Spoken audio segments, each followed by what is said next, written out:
So, guys, I'm gonna say a term that I dislike intensely. I'm just gonna say it, and then we're gonna talk about this issue because it needs to be talked about, both the good, bad, and the ugly. Token maxing. It is a horrible word. I do not enjoy this at all. But what I dislike even more than everyone running around like a bunch of like school children with scissors shouting about how everyone has to be token maxing and having spreadsheets to see who's token maxing and all this stuff is that somehow we've gotten ourselves into a corner where we're somehow making the assumption that just because someone maxed the most, they're doing the most or they're the most successful. So here's the question of the day: token maxing, right or wrong? And what do we replace it with? Holger, you want to kick us off? Sure. Of course, like everything is maxing right now. So, okay, fine, let's maximize the tokens. The interesting thing there, from my perspective, is it's variable cost for the enterprise. And everybody's been around the block, knows that has happened for cloud before. Cloud maxing never happened when adoption of cloud happened because, oh my God, the budgets and so on. So the interesting difference is now that the AI adoption doesn't happen on enterprise level where the whole enterprise says this is what you have to use, but you have to convince the single user to use cloud, use AI, and with that use more tokens and do things and reinvent the way of working.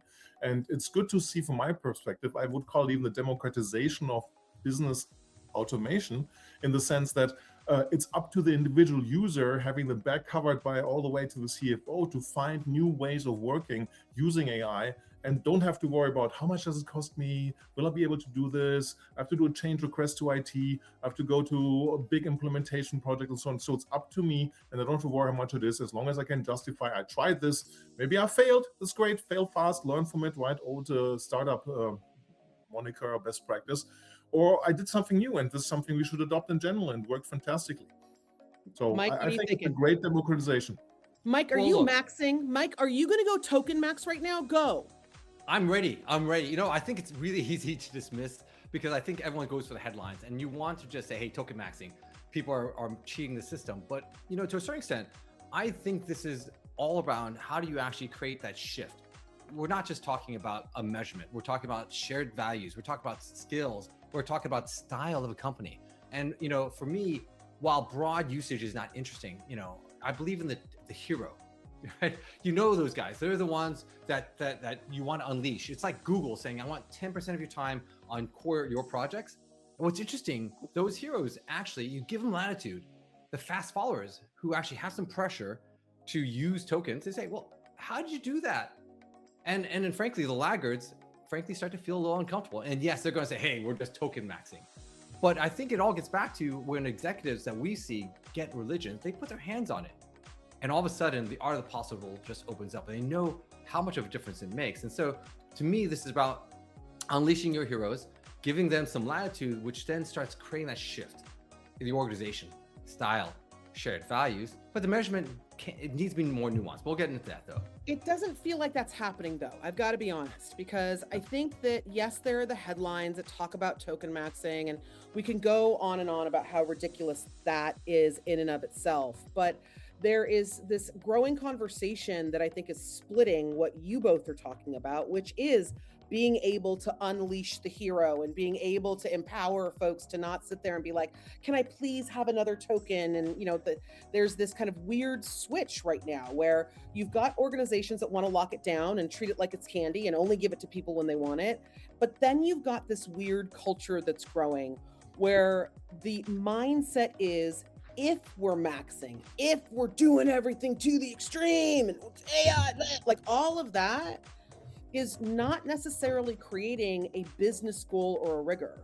They're doing things so things can happen. And it feels a little bit like we're just asking a room full of people who have a whole lot of ideas to run around with scissors. And I think within a business, there has to be, yes, that empowerment, the excitement, the capacity to go and try and test and establish the new and innovate. But there's also got to be a reason why. And I think right now, the reason why is maxing, and that does not feel like the right measure that we want to go with.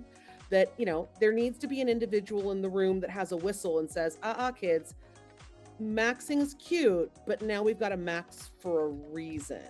And I don't think we've hit that yet. We're still saying, if I use the most, I must be doing the best.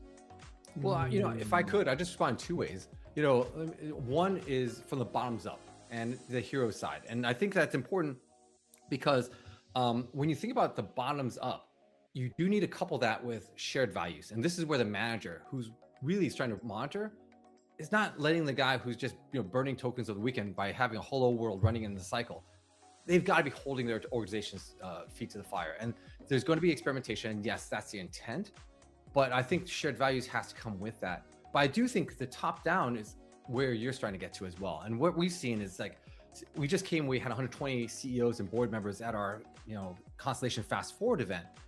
And, I was at a table with one of the CEOs and he was like, why am I the CAIO? And there was broad agreement. In fact, there was a survey that just came out. I forgot who put it out. 60% of CEOs are the CAIOs because they are having to give that vision. What are we really trying to achieve? What's that business metric that then starts getting back to how do we realistically use this? Exactly. And I think both are going to have to be true. Exactly. And trying to get some of that bottoms up.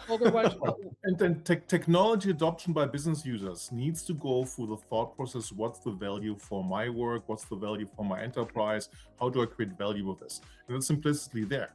The other challenge that is there, the AI topic is moving so fast that the traditional enterprise software adoption cycles of figuring out, evaluating, implementing, piloting, and so on are too slow to keep a company being competitive. So I think boards and CEOs are fine to burn, as terrible as the extra IT cost of token maxing, for the sake of experimentation. So I'm not worried about this. I'm also not worried about this KPIs, right? You put up a KPI who does the most and people abuse the KPI and try to cheat, right? I mean, you can go to every API, that's always about, that's nothing new. What I'm worried about that you would get like 100,000 artisans of everybody using software and AI in a different way. And then ultimately enterprises live from scale, right? Somebody gets replaced, somebody goes on vacation, somebody knows how to work with it. And I have no idea what AI is this. I don't know how to use it, how they do this, there's secret sauce. So I think the leap from artisanal work to mercantilistic work to go historically to industrial work for the enterprise, that's much more my concern on the individuals. But I think it's the best thing which has happened to white collar workers if they're empowered to experiment what their automation is, which before was never possible. People had to beg to upgrade their Office version, and people had to ask for more storage to store stuff in the cloud. Oh my God, the cloud, how do you do this? How do you pay for this? So I think it's a great area for experimentation. I think it just gets an evil backed rap like all the maxing stuff. But I also think it's super isolated. And I think that at some point we have to admit, especially the three of us here, is that we have access to very rarefied air, right? Yeah. We see the technology. We are within technology forward organizations. We have a technology forward mindset.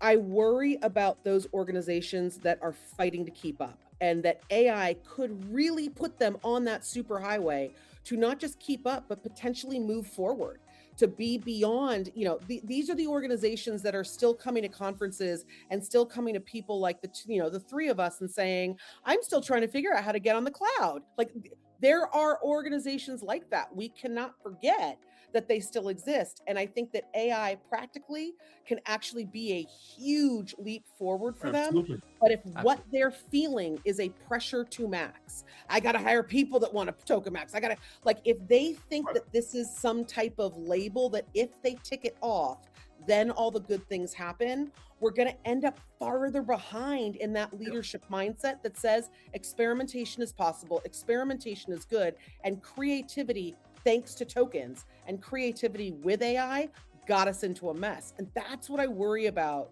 when this over exuberance to waste as much as I can suddenly takes on a mainstream conversation where you've got, organizations that shouldn't be talking about maxing.